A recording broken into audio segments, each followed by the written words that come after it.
Hello, everybody, and welcome to Planet FPL. It's Euro 2020 time, James. I almost called it 2021, 2020, whatever it is. You know, it's really difficult trying to explain to people. People go to me, my wife said it to me, so why is it Euro 2020? It's 2021. I don't really know how to explain this. Who cares? I tell you what, yesterday, I went to see our friends at Beer Nuts Beer Company, and they're doing some beer boxes with the Euros or whatever, and they had this thing which had all the cutouts of all of the flags, and I used them to put together a little sweepstake within the family. I don't normally do stuff like that, but the thing is, the boys are not really that into football, whereas I am, and we all ended up getting 6 teams each, 4 of us in the house. And I'm amazed how much it's infused them and got them engaged and excited to watch some random games now. So tell the truth, what you've actually done here is you've bullied your kids into watching the football, correct? I've persuaded them. I would like to congratulate you as a fellow father. I think this is a brilliant idea. Yeah. I would like to give Harry 12 teams in a sweepstake, but I don't think he's going to give a shit. He'd probably eat the flags, I should imagine. Yeah, he's still little. Tell me about your team first. I know you want to get into my team, but tell me about your team. Because you've really I just said, Suj, I think you should do your team first. I can tell you about mine if you want. However you want to do it, boy. Let's do your team. Okay. Because there's logic in it. Yes and no. So some changes since yesterday, certainly. One being the news that has come out of Italy this morning, which suggests that the team that beat Czech Republic 4-0 last week is probably going to be the same team that starts for Italy. Now, obviously, anybody who's got Italy assets, you've got right until deadline tonight to move Italy players out if you've got them in and they're not in the starting 11. But we think that team that played against the Czech Republic last week is going to be the same team that plays. I will tell you that team. So it's a 4-3-3. Donnarumma, Florenzi, Bonucci, Chiellini, Spinazzola, midfield 3 of Barella, Jorginho, Locatelli still covering for Verratti, Domenico Berardi on the right of a front 3, Ciro Immobile up front, and Lorenzo Insigne on the left-hand side. The name that's kind of pricked attention is Domenico Berardi, who I never considered because I just didn't think he was going to start. It looks like he's probably going to play instead of Chiesa, who's obviously been very popular on Euro fantasy channels in the lead up to this. I feel like he might even be, bar Donnarumma, the most owned Italy player at the moment, which might cause a little bit of chaos come tonight. But Berardi is 6 million and he's potentially going to play in an Italian front 3. And it just becomes, if he's in the team, it just becomes absolute no-brainer. I looked into his statistics for Sassuolo this season. Extremely good. He scored a lovely little goal in that game against the Czech Republic. Likes to come in off the right onto his left peg. Very capable of scoring goals. He, for me, almost becomes complete no-brainer out of nowhere at the last minute because unlike many of the other teams, this looks like this information is going to be correct. So he's the one that I never mentioned at all yesterday who's going to come into the team. Just to clarify something I said yesterday on Krul Stekelenburg as potentially pairing them as 2 Dutch goalkeepers together, i.e. if one didn't play, you'd have the other one coming off the bench. That's not the case. That would only be the case if you didn't use any of your substitutes at all. So as soon as you make any changes to your team, be it captain or you bring on any substitute for another player, the auto sub doesn't work. Right. Okay. So purely because the game presumably thinks you're now in charge. So if you went with the 2 Dutch goalkeepers and you left your team dead for a week, the other one would auto sub in. Does that make sense? Yeah, complete sense. So that's a complete no-go, which, to be honest, wasn't the way I was thinking of going anyway, because I always wanted to go with Verratti as my first goalkeeper, and that's what I've done. I've decided to pair him with Daniel Bachmann of Austria, who's 4.5 million. I like that kind of minimal spend on the goalkeepers at 8.5. So Verratti against Denmark for me on Saturday. Bachmann, I'm presuming I'm going to manually sub in versus North Macedonia on Sunday. The one thing I don't like about that pairing, and if anybody else is thinking doing the same, you should be conscious of it. In match day 3, they play on the same day. So it's a choice. You choose one or the other. But the way I've looked at it is Hradeki's got Belgium. What the fuck am I expecting anyway from him, right? So I think it's likely I get there and I just go, okay, fine. Backman's my goalkeeper and just deal with that. My back 5 defenders is basically unchanged and has been all week. Double defensive, 2 Danish players, Simon Kjær, very popular, but I'm also going with Joachim Mahele, and I know I'm pronouncing that wrong, the flying left back of Denmark, who plays the majority of his games at right back for his club side, Atalanta, but he's likely to play left back for Denmark. I wouldn't say he's 100% certain to play, but you think it's probably about 90% that he'll play. Jason Denayer, as discussed yesterday, of Belgium, 4.5 from a premium team. I can't overlook it, basically. Owen Vindal of Holland is in. I think he's probably about 70% to start, but I've not taken too many chances in this. And my 5th defender, Pau Torres, again, similar to Denayer, I'm pretty sure he'll play for Spain. I've basically bottled it on my other selections from the Spain team. Although since we recorded, it looks like Diego Llorente has now posted 2 negative COVID tests. So there's a belief that his first positive was a false positive, and it might mean that they can resume full training and they're just without Sergio Busquets. So the situation looks a little bit better, but I'm going to bottle it with the attacking players from Spain. So my 5 in midfield, completing my treble of Denmark, Christian Eriksen. I like. He's involved in obviously so much of the play. He plays as a 10 for them. He's going to be on the free kicks, the pens, the lot, basically. And I really fancy their chances. David Alaba of Austria sneaks in by default, basically because other than now Berardi, who's kind of come in as this brilliant 6 million asset, you messaged me earlier and went, who's good at 6 million? I went, in midfield, and I went, there isn't anything, mate. David Alaba at 5.5. Have him if I'm limitless match day 2 for the games against North Macedonia and Ukraine. I'm not expecting anything. I'm likely to be subbing him in both match days, I think. But I think Alaba, 5.5 with 2 decent fixtures is a reasonable shout. I'm going double Italy, Berardi, and I'm going to go with Lorenzo Insigne, who perhaps a little bit pricey at 8.5. And I think that's what a lot of other people may be thinking as well, a little bit pricey. I intend to captain him tonight. That's the way I'm playing with it. I think he's a lovely little player, very diminutive, really attacks the opposition, good movement off the ball, loves a shot, created Berardi's goal in that 4-0 victory against the Czechs.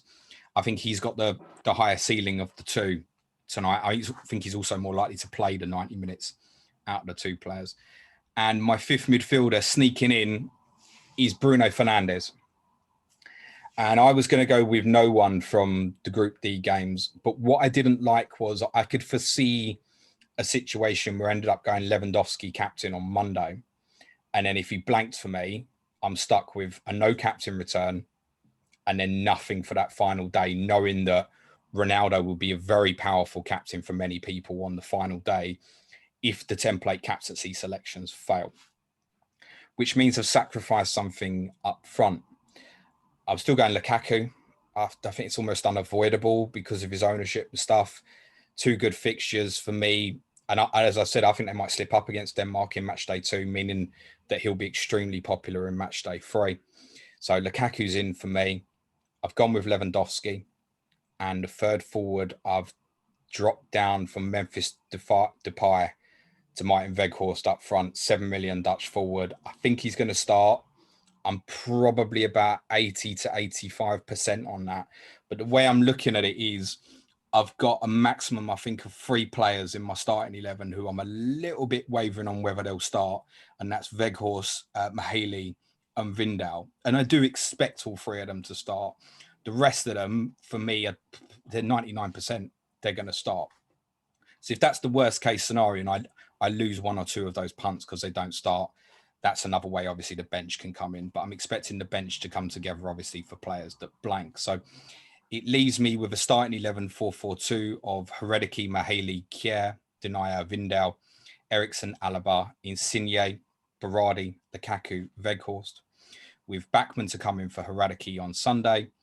Lewandowski and Torres to come in on Monday, Bruno Fernandes to come in on Tuesday.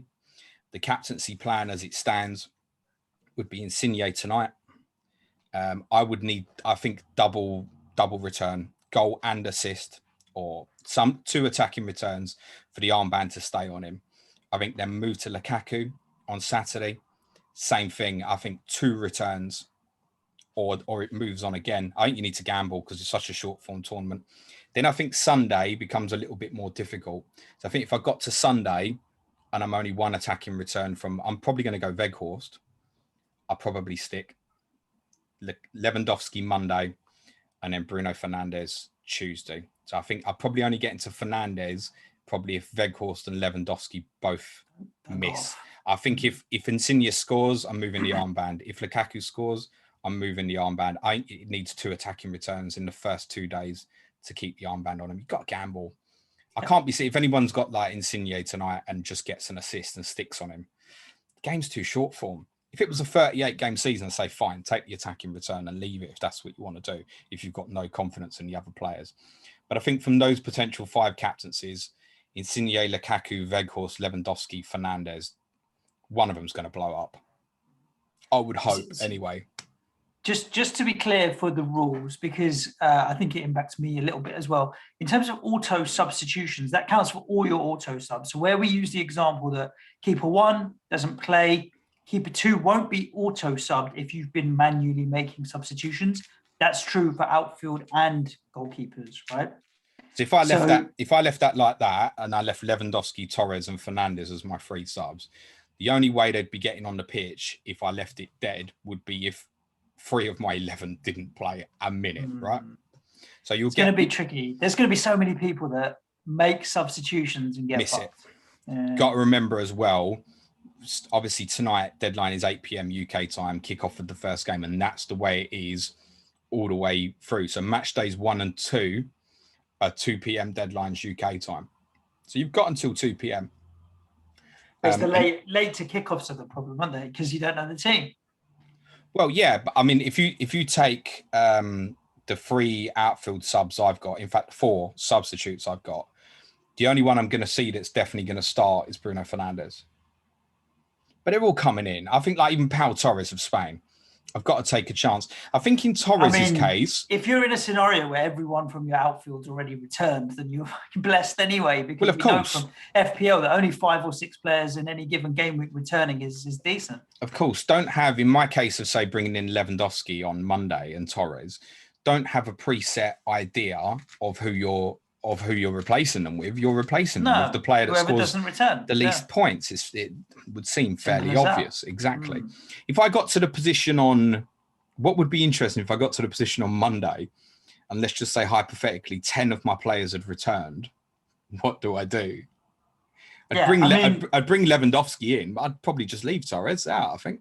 Listen, these are first world problems. If that's what the situation exactly, you're in, it would be. It's not going to happen, is it? The chances are, I mean, if you're in a position where you've got 9 returns and you're worried about bringing a player on or not, one of the questions I keep repeating getting asked is, let's just say you were in that situation. Let's say Weghorst was my only player that blanked and I brought Lewandowski in for Monday. One of the regular questions I keep getting is, if you bring a substitute in on one day, can you then substitute him out on another day? As far as I'm aware, yes. No, you're shaking your head. I thought you'd said originally you can't. If you sub a player in on one day, you can sub him out on another day, as far as I'm concerned. But you can't sub back in the player that you subbed out. Oh, no. But what I'm saying is I could bring Lewandowski in for Weghorst and then Fernandes in for Lewandowski. Probably, yeah. But as far as I'm aware, you can do that. Yeah. But you couldn't bring Weghorst back in, though. But once you sub him out, he's out. Don't quote me. Read the fucking rules. Yeah, exactly. Okay, good. I think you've got a good squad structure there. I see quite a few big hitters there, James. So your defense players.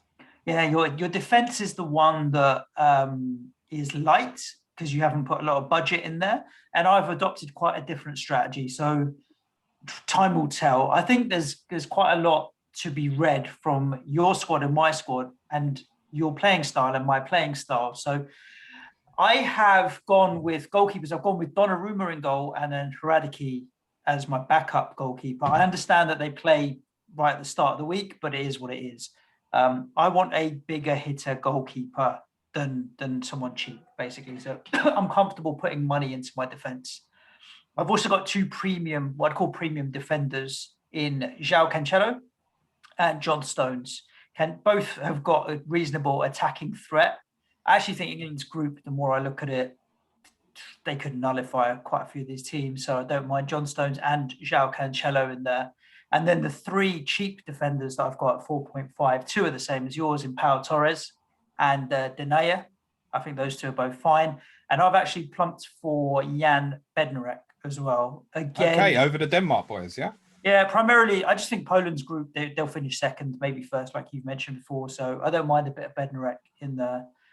So those are fine for me. I don't mind any of them shouts, by the way.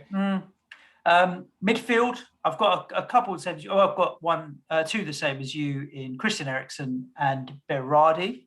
Although I have enough money to turn Berardi into Insigne if I need to. I left a little bit in the bank. Oh, really? So yeah, I've got a little bit. I wouldn't be doing that, by the way.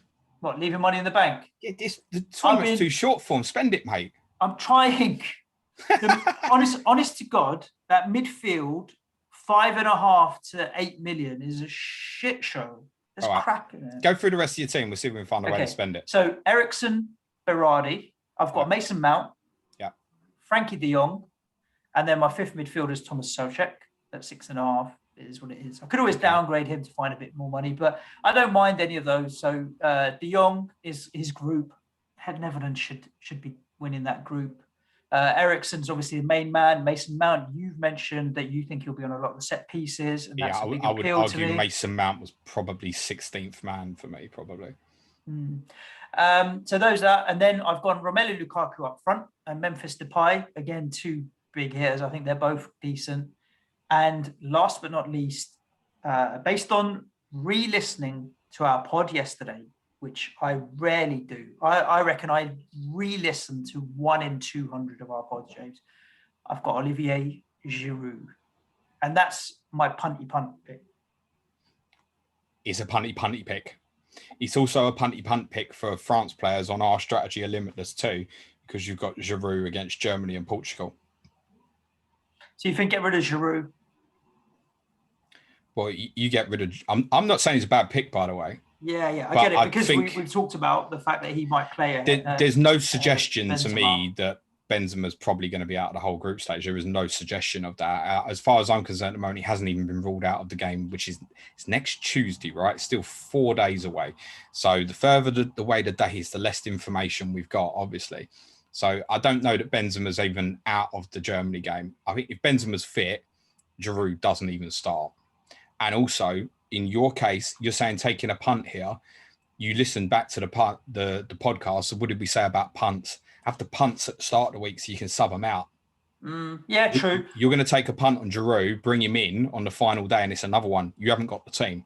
No, but I'd only be bringing him in. That's true. I haven't got the team. So that's not a good strategy. You need to know that Benzema's out, mate. So, which you might do by the time it comes around. What about then? So if I was to get rid of Olivier Giroud, let's answer this first. The two that are in my team that I thought you might, well, Thomas Souček's just there as if I need him kind of situation is Frankie de Jong at 7 million and Giroud. I don't mind Frankie de Jong as a shout. So we leave him in. So if I was to get rid of Giroud, I have 9 million to spend because I still got 1 million in the bank. Yilmaz? No. He's the start of the week though. So what do you need? A forward at 9 million or less? You suddenly you're coming into a Turkey player playing against Italy. I mean, an attacking player. That's not the punt I'd want. I'd rather you went Weghorst.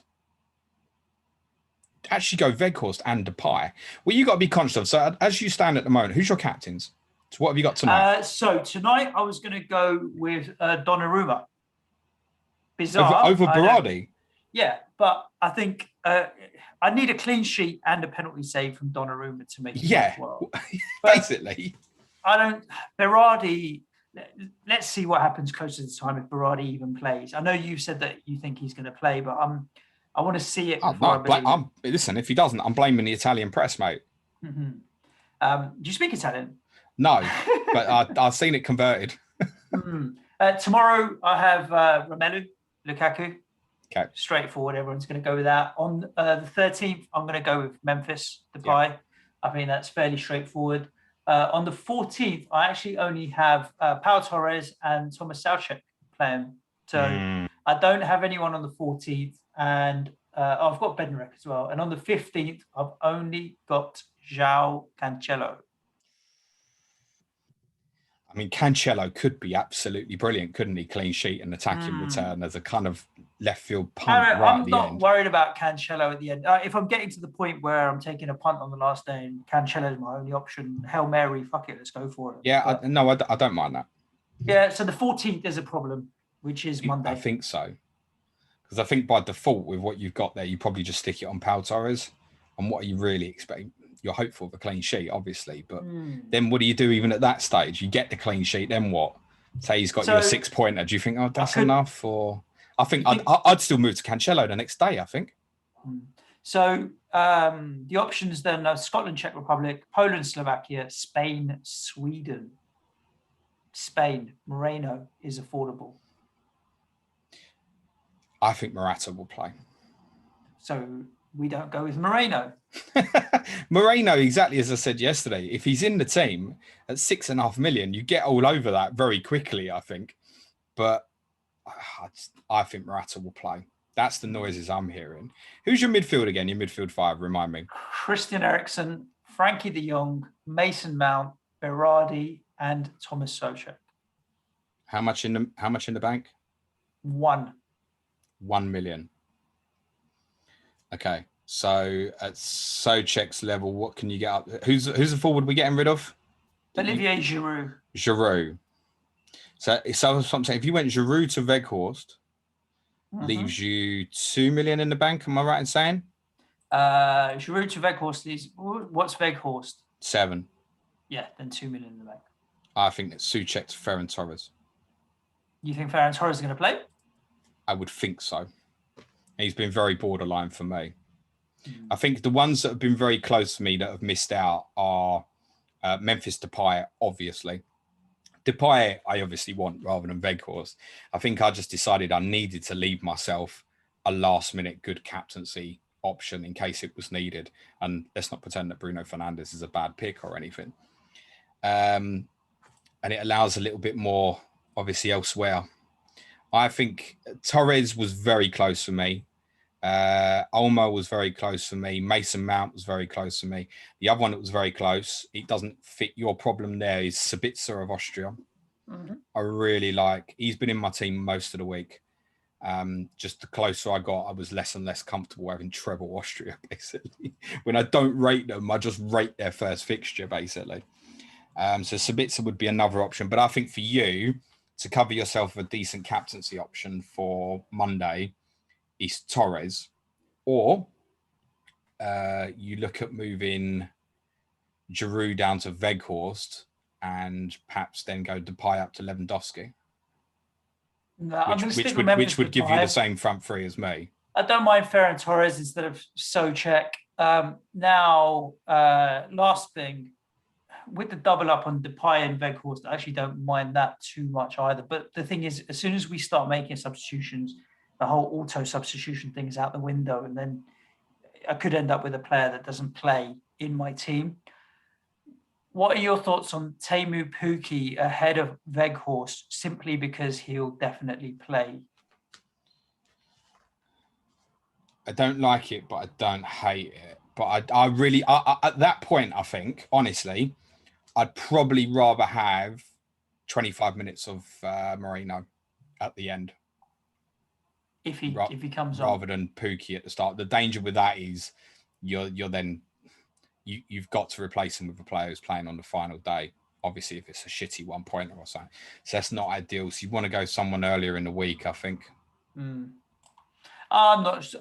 I'll have a think about this. Soucek to Ferran Torres, which makes me get rid of Olivier Giroud, but I'm not 100% convinced. What about Immobile tonight? 10 million. No, doesn't interest. No. Okay. I mean, you're never going to look. We've got 15, 16 match days in the group stages. You're never going to get a solid captain every single day. So if that one day that Spain, Sweden, or even Morata at 9, then Moreno will play, won't he? Look, this is the joys of fantasy football. You can't have them all, right? Or here's another punt for you at a cheaper price, and don't be bitter about this. Arnautovic at 7. I'm not bitter. No, I mean, do you think Arnie's going to play? I don't think he's 100% fit, but I think he'll play. I think I'd rather just go with Morata. I have already done it. I have no money left in the bank. Instead of Giroud, I have Morata. That gives me the captaincy on the Monday, the 14th, and I've got captaincy on the 15th in Cancelo anyway. That'll do nicely. Job done. Donnarumma, Radicki, Stones, Torres, Pau Torres, that is. Fernando retired a while ago. Denayer, Bednarek, Cancelo, Eriksen, De Jong, Mount, Berardi, Souček, Lukaku, Depay, Morata. Obviously, if that Italy team's wrong, then I need to switch about what I'm doing.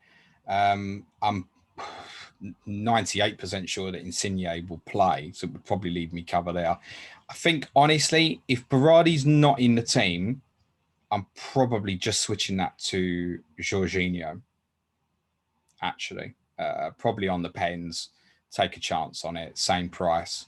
If Insigne is not in the team, I think I'll go Sabitzer of Austria.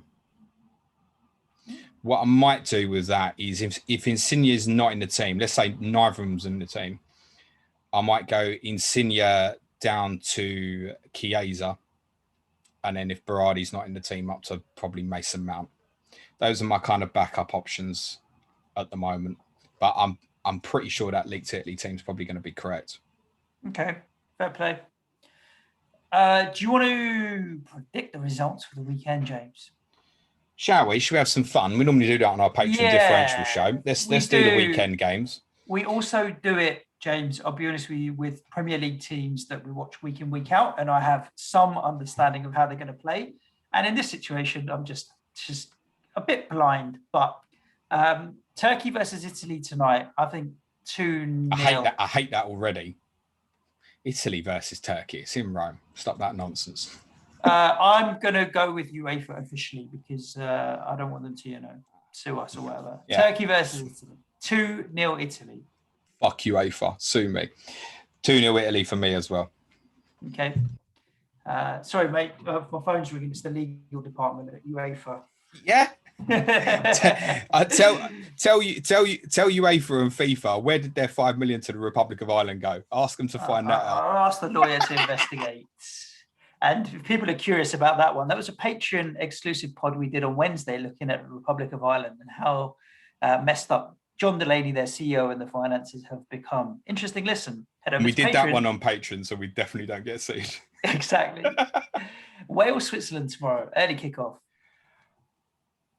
This is a really tough call, actually, because I think... If in doubt, I'm going to do a Brighton on this one, 1-1. You pain in the arse. I think, why are you jumping in there and stealing my thunder? I think Switzerland are probably stronger overall, but Wales have got more explosiveness in terms of individual players. I don't want to just copy you and go 1-1. I'm going to go 1-0 Switzerland. Okay. I don't think either team will...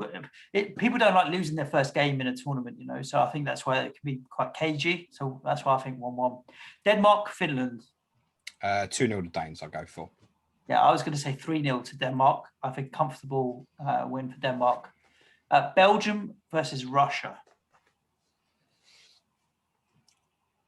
I'm going to go a draw. I'm going to go 1-1. What's driving that? You don't think Belgium is strong enough at the back? What's driving me in that is the games in Russia. Okay. 2-1 to Belgium for me. I think Belgium will win, but it won't be a landslide by any stretch. England, Croatia. 1-1 again. I think 1-1 this one. I think. What are we scared of? What, by the way? Technical ability of the Croatians. They've still got a strong midfield with the likes of Modric, Kovacic, Perisic, as I spoke about yesterday. I think attacking-wise we're good, but I think we will definitely It'll be a rude awakening just to see the way that they keep the ball, move the ball, and stuff like that. I think they'll dominate large parts of the game, and I don't know if we'll be quite used to. What would be a ruder awakening is if we do that to them. It's true. It's true. 1-1 though, I think is my prediction, similar to you. Austria and North Macedonia, clash of the Titans. I'm gonna go 1-0 Austria. I'm gonna go 1-0 to North Macedonia. Yes, mate. I love that. First shock of the tournament. I think North Macedonia are going to come in and actually win that one 1-0. It's worth saying 5 years ago, Austria were extremely highly rated. People were actually saying they were possibly outsiders to win the tournament, and they got well turned over by the very unfancied Hungary in their first game. So, yeah, I don't mind. There'll be some shocks. There will be. In the next 4 or 5 days. I'm certain of it. Netherlands, Ukraine. I'm going to go 2-1 Holland just. I'm going to go for a Desmond in this one, 2-2, high-scoring draw. I think Ukraine have got goals in them. So, yeah, I'm going to go 2-2 on that one. I think that's going to be a draw. And then we're into the Monday games. But before we get into the Monday games, we'll have already recorded a pod for everybody, which will probably be out mid-morning on Monday. So we don't need to predict them. Oh, let's just do Monday, Tuesday, quick. Just do it. Oh, go on. That's the whole of the first set of match days. Scotland, Czech Republic. 2-1 Scotland.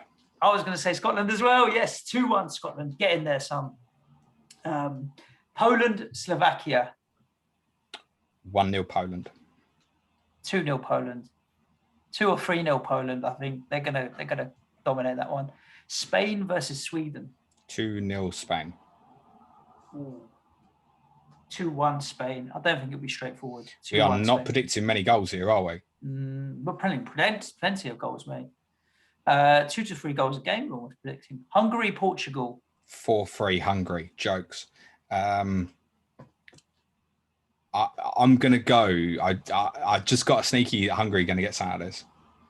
I'm gonna go 0-0. I'm going to go 4-0 Portugal. Good lad. I think they're going to smash them. Yeah, I think Portugal will start with a bang. They're going to smash them. France, Germany. I mean, this is the must game watch, I think, from the first set of fixtures. Must game watch or the must watch game? The must game watch. Yeah, I really should rename the pod with that title. Must game watch. You must game watch Germany, France. I'm going to go for 2-2. I'm going to go for 2-1, but I'm not going to predict 2-2. I just think 2-1 somewhere. All right. That should be a cracking game. 2-1. Hopefully, we've predicted quite a lot of them to be low scoring. I think we've predicted quite a few clean sheets in there. Hopefully, in terms of the general enjoyment of the tournament, the majority of teams will realise that you can get beat and there's a second chance. Anybody who wins a game this weekend by sort of 3 or 4 goals is probably through. Yeah. Basically. So go and attack a team and get a job done. Let's do this. Don't let fantasy ruin your enjoyment of the first major tournament that we'll be watching for 3 years. I honestly, I'll be watching that game tonight, and I won't even be thinking about who my captain is or whatnot. So I want to watch the football. Really looking forward to this. I'm looking forward to I don't care either. That doesn't involve Tottenham. I'm really looking forward to it. I'm denied about my team. Like, whatever happens, happens. Yeah, that's where I'm at with it now. I'm happy with it. I don't care what anyone else is. So let's crack on and enjoy it. I'm getting a little bit of a bug to wait to see him. And that Sunday, 2:00, I'm looking forward to coming in. But where is Leroy Sané in your team? Can't afford him. Could we not rework something there that you could? I'll own him before the tournament is done. That's what I promised you. Yeah? Not if Germany go in the group stage, you fucking won't. Let's see. Who do you think will win the tournament, by the way, just before we finish?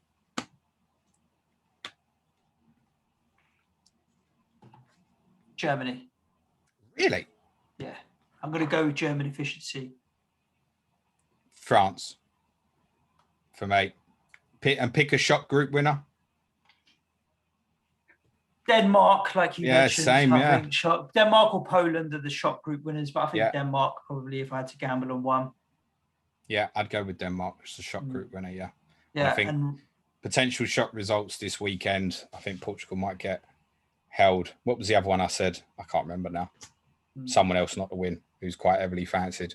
England. Netherlands versus Ukraine. I think Holland will edge that Sunday night. Well, let's see. Righty ho. Thank you so much for joining us, everybody. Enjoy the weekend. Sun is shining in the UK. I hope it is wherever you are. It's going to be a hot one. Kick back, relax. Come on, England. Ciao. Come on in, England. Best of luck, everyone. Enjoy the tournament. Cue music, please, man child.